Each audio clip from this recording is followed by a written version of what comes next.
బాబు తర్వాత లోకేష్ బాంబు పేల్చిన అచ్చెన్న ఏం జరుగుతుందో ఇక కథనంలోకి మనం వెళ్తే ఏపీ రాజకీయాల్లో వేడి ఇంకా తగ్గడం లేదు. నారా లోకేష్ ను డిప్యూటీ సీఎం చేయాలన్న డిమాండ్ టీడీపీ నేతల నుంచి వినిపించింది. అది పెను దుమారానికి దారి తీసింది. ఇప్పుడు చంద్రబాబు సమక్షంలోనే టీడీపీ నేతలు ఈ డిమాండ్ అయితే చేశారు. ఆయన ఖండించకపోవడంతో మిగతా నేతలు కూడా అదే స్లోగన్ అందుకున్నారు.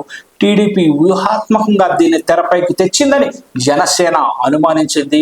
లోకేష్ ను డిప్యూటీ సీఎంగా చూడాలని టీడీపీ శ్రేణులు అనుకుంటే పవన్ కళ్యాణ్ సీఎంగా చూడాలన్నదే మా అభిప్రాయం అంటూ కౌంటర్ ఇచ్చే ప్రయత్నం చేసింది.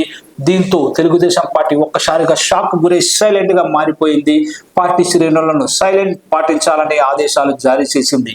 జనసేన సైతం ఇదే ప్రకటనను జారీ చేసింది. అయితే అంత గప్చుప్ అనుకుంటున్న తరుణంలో కొత్త వార్త ఒకటి మళ్ళీ బయటకు వచ్చింది. తెలుగుదేశం పార్టీలో లోకేష్ ప్రాధాన్యత పెరగాలనే పార్టీ శ్రేణుల డిమాండ్. ప్రస్తుతం కూటమిలో అతిపెద్ద పార్టీ తెలుగుదేశం.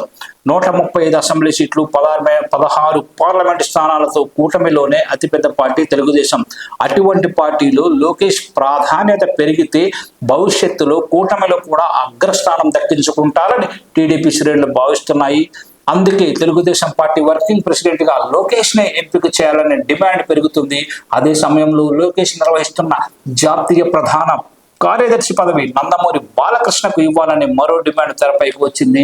అంతటితో ఆగకుండా పొలిట్ బ్యూరోలోకి జూనియర్లను తీసుకోవాలన్న డిమాండ్ కూడా వినిపిస్తుంది. తొలుత కూటమిలో లోకేష్ ప్రాధాన్యత పెరగాలని టీడీపీ శ్రేణులు ఇప్పుడు కోరుకుంటున్నాయి. అది రివర్స్ కావడంతో సైలెంట్ అయిపోయాయి. ఇప్పుడు తెలుగుదేశం పార్టీలో లోకేష్ ప్రాధాన్యత పెరగాలని మళ్ళీ డిమాండ్ రావడం విశేషంగా చెప్పుకోవచ్చు.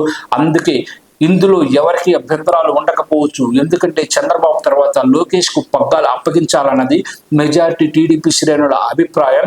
అయితే ఇందులో మరో అంశానికి తావు కూడా లేదు. మొన్నటి వరకు జూనియర్ ఎన్టీఆర్ పేరు ప్రముఖంగా వినిపించేది. పార్టీ మనుగడ సాధించాలంటే జూనియర్ ఎన్టీఆర్ రావాల్సిందేనని సీనియర్లు సైతం ఓపెన్ అయ్యారు. అయితే ఈ ఎన్నికల్లో టీడీపీ ఘన విజయం సాధించడం, లోకేష్ పాత్ర పెరగడం, లోకేష్ కీలక పోర్ట్ఫోలియోలు నిర్వహిస్తుండడంతో ఆయన విషయంలో ఇప్పుడు ఎటువంటి సంశయం లేని పరిస్థితి కనిపిస్తుంది. జూనియర్ ఎన్టీఆర్ అవసరం కూడా లేదనిపిస్తుంది. అయితే తాజాగా దీనిపై టీడీపీ రాష్ట్ర మాజీ అధ్యక్షుడు కింజారపు అచ్చెన్నాయుడు చంద్రబాబు తర్వాత టీడీపీలో లోకేష్ బాబుదే స్థానమని, ఇందులో మరో అంశానికి తావు లేదంటూ పెద్ద బాంబు అయితే పేల్చారు. ఈ విషయం చిన్నపిల్లాడిని అడిగినా కూడా ఇట్టే చెప్పేస్తారని కరాఖండిగా చెప్పారు. నిద్రలో ఉన్న వారిని ఏపీలో ఏమడిగినా అదే చెబుతారని కూడా చెప్పారు. అయితే అచ్చెన్నాయుడు వరకు అయితే పర్వాలేదు, కానీ పార్టీలో సీనియర్లు ఎవరైనా అభ్యంతరం వ్యక్తం చేస్తే మాత్రం రేపటి నుంచి మళ్ళీ రచ్చరంబోలా కావడం ఖాయం. అయితే చంద్రబాబుతో పాటు లోకేష్ ను ఎదిరించే పరిస్థితి అయితే తెలుగుదేశం పార్టీలో ఇప్పుడు ఎవరికీ లేదు.